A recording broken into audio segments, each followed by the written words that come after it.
एकाही पक्षातल्या किंवा दुसऱ्या कुठल्या गटातल्या ग्रुपमधल्या माणसानं तो शब्द राजकारणात तोलायचा नाही. कोणत्या राजकारण्याने असं म्हणायचं पण नाही की मला सांगितलं नाही, मला बोलवलं नाही, अमुक अमुकनंच मोर्चाचं आव्हान केलंय. इथं अमुक नाही, तिथं अमुक नाही. इथं एका लेकीबाईनं आपल्याला हाक मारली. त्या लेकीच्या आक्रोशासाठी, तिच्या दुःखासाठी आपण सगळ्या पक्षातले असो किंवा सामान्य जनता असो सगळ्यांनी सहभागी व्हायचं.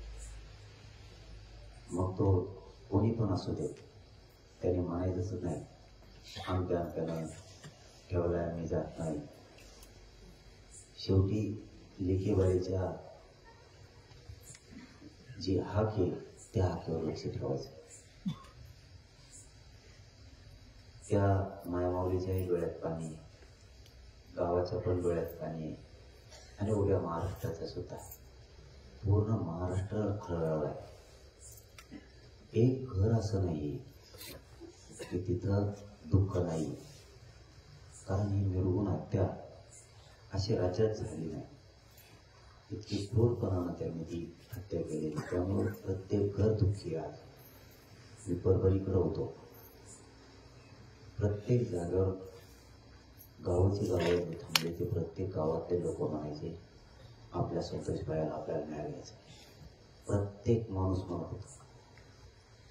म्हणून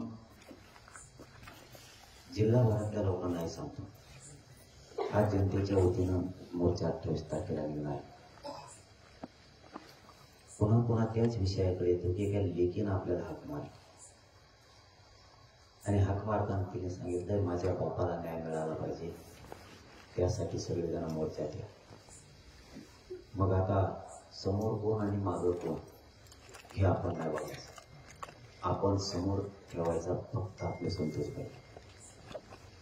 बाकी समोर कोण आहे, मागं कोण आहे, पुढं कोण आहे हे डोक्यात नाही ठेवायचं.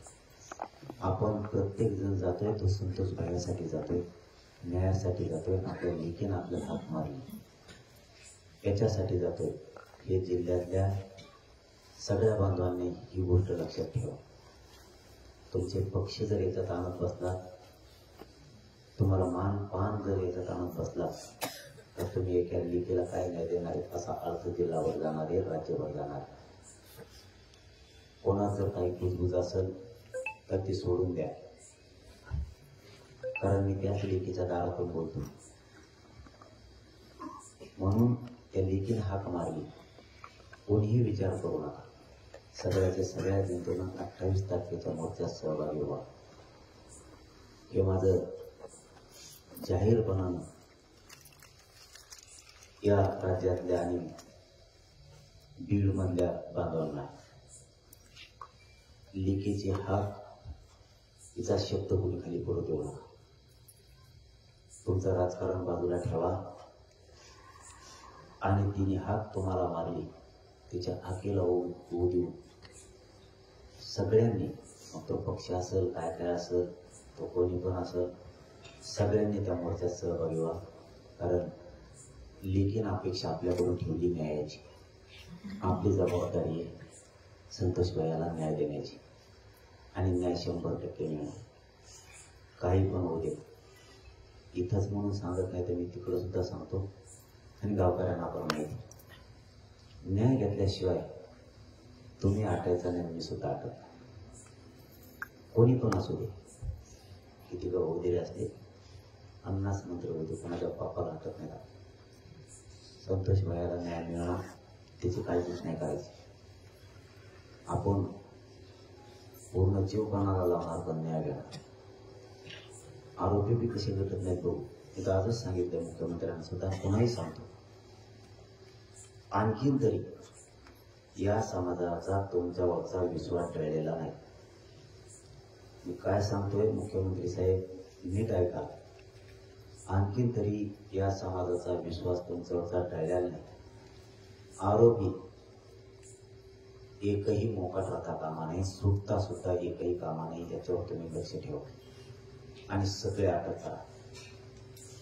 या गावाच्या वतीनं जिथपर्यंत संशय जातोय तिथपर्यंतचे सगळे घ्या. तुम्ही म्हणता माझे आहे, माझ्या सरकारमधला आहे, सरकार नाही ना, फरकार नाही ना, कोणी आढळला की तो साधा नेता असो नाही तर मोठा असो मध्येच फेकला पाहिजे. जर समाजाला कधी वाटलं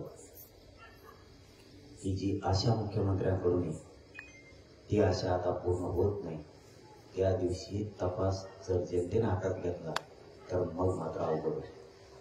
हे मी धमकी नाही देत, मी जे बोलतो ते मी करत असतो. कारण एक लेखीचा आक्रोश महाराष्ट्र नाही ऐकू शकत आणि बघू पण नाही शकत. म्हणून हे दुःख आहे. म्हणून आजही मुख्यमंत्री साहेबांवरती या समाजाच्या आशा आणि अपेक्षा आहेत की ते 100% न्याय देतील. तसं ते विधान भवनात बोलले सुद्धा, विधानसभेचा पटला. मात्र त्याला विलंब लावू देऊ नका.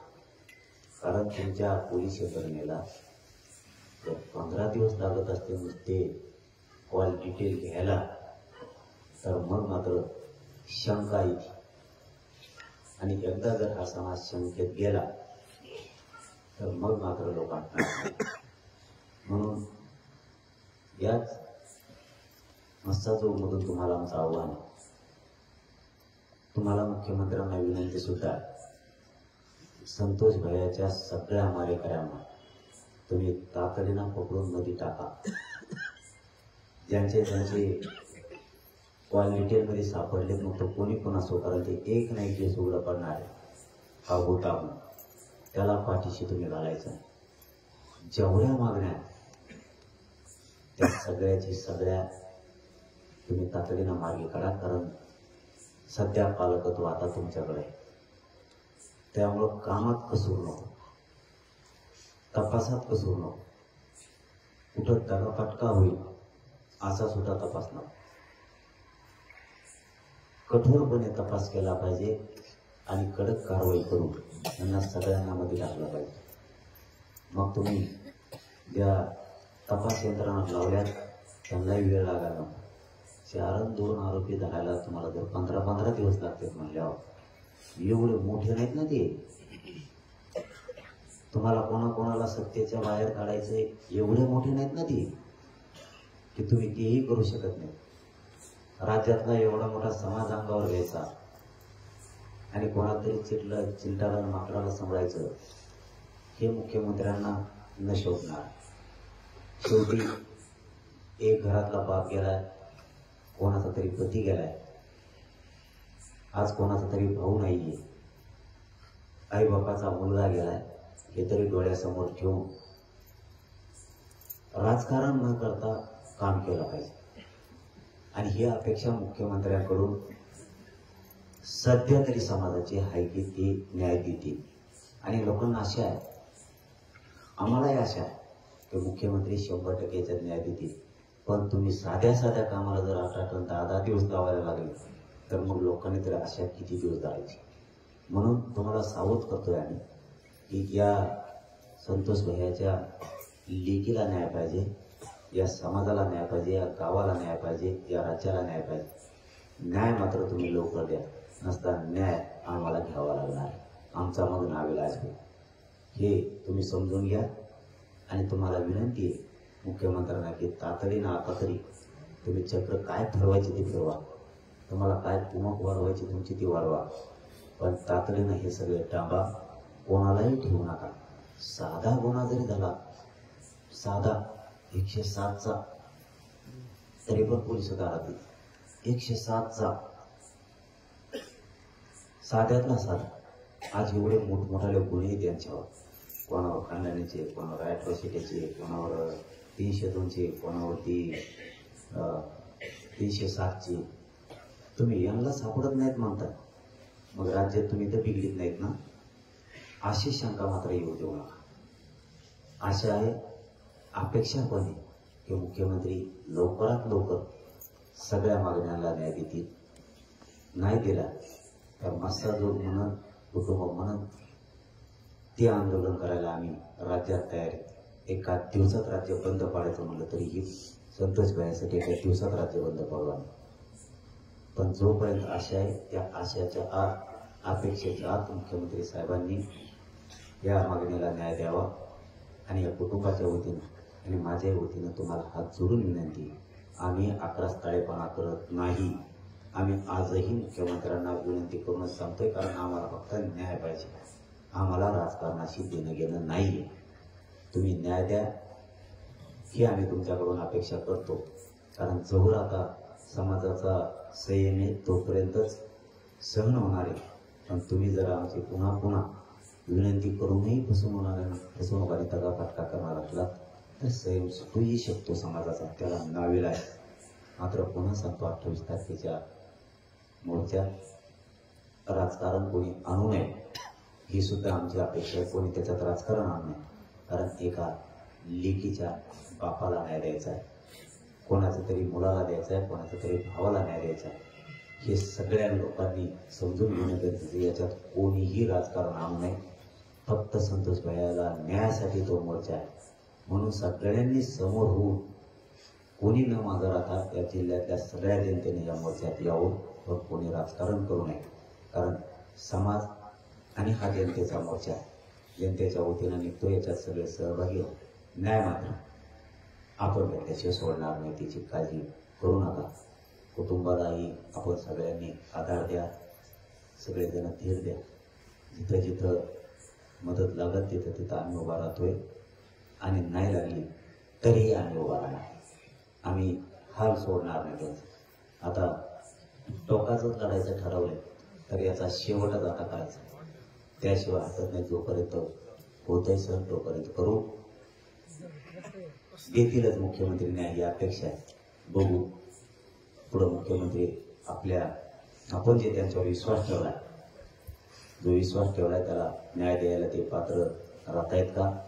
गोरगरीब मराठा समाजाचं दुःख ते वाटून घेतायत का हे आपण बघूया. कारण एक आशा आहे, पुन्हा त्या शब्दावर येतो, एक अपेक्षा आहे की गोरगरिबांचं दुःख मुख्यमंत्री वाटून घेतील, आपल्याशी दगाफटका करणार नाहीत आणि नजरेतून ते समाजाच्या उतरणार नाहीत, पडणार नाहीत याची ते काळजी घेतील. पुढचा विषय त्यांचा आहे.